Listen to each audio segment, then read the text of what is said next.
Who are you? I'm Mike. Okay, and tell me a bit about yourself, Mike. I understand you're an anarchist. What does that mean to you? To me, it's a kind of, it started off as a reaction against joining the authoritarian left. I'm a child of the 60s, as anybody could tell. I was in a trot organisation to start with.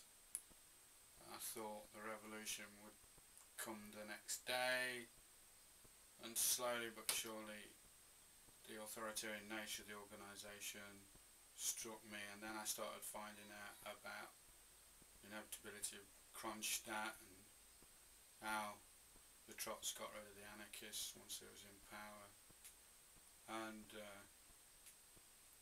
40 years later I'm here. Now, along that path you've been involved in some various practical projects. In Norwich, for example, there was something, wasn't there? What was that? We owned a bookshop, a group of students that were studying at the UEA, Anarchs, all of us.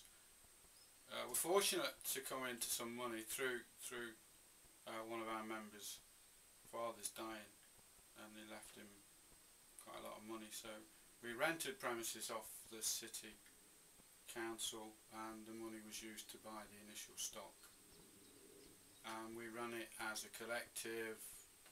Out of that bookshop we ran various community services, I suppose you'd call them. For example, one of my burning passions at that time was the claimants union, so I used to take on all the work for claimants who came in being hassled by the SS. We had a cafe in the back where we served food which would mainly in those days be vegetarian.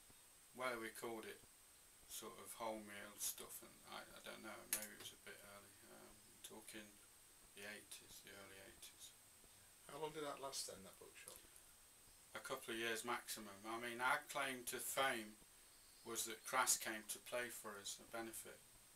Now, I've read various books on this about how Crass came to Norwich, and we were all middle class students who actually, you don't organise Crass. Crass wrote to us because they'd heard about our experiment in Norwich and did the gig for us. They organised it. Well, we got the venue, but they took over after that, and all the money we made on the door came to the bookshop.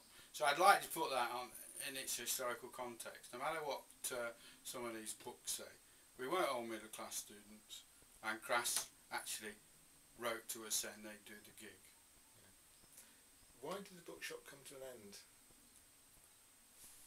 Again, I was needing to get an income in the end because I got a very young family at the time.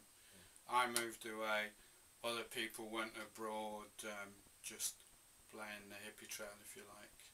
It practically ended up with one original member running it, Barbara. She got kicked out by the then council, but was offered an alternative premises, and it was nearer the centre and more near the castle, really, if people know Norwich.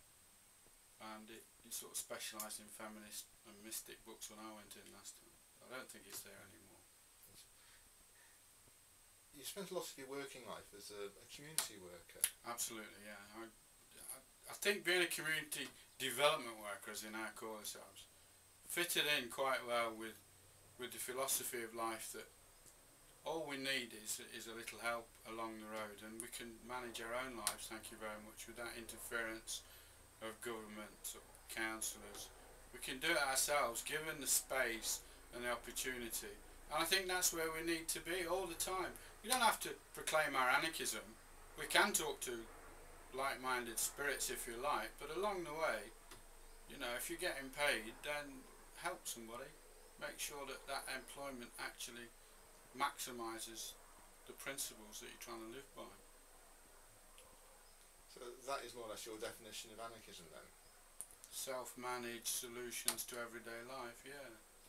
Personal autonomy, freedom. Absolutely. Cooperation. Yeah. Mutual aid. Compassion. If I picked on one value alone, it would be the human spirit being able to identify, sympathise, reach out to fellow human beings in whatever situation. How has that impacted upon you as a you know, a family man and a father? On a very mundane level, you try and persuade your children to call you by your name, you know, Mike, and that was never successful. They preferred Dad, and they'd grown up and flown the nest, as we now say, and they still call me Dad. And but one of them went into the caring profession, my daughter. I'm not going to speak too much about individuals, but it did rub off. My son, not at all. I would call him a capitalist. So it just shows, doesn't it? It is. Oh well, Mike, that's been interesting. Thanks for talking to me this morning.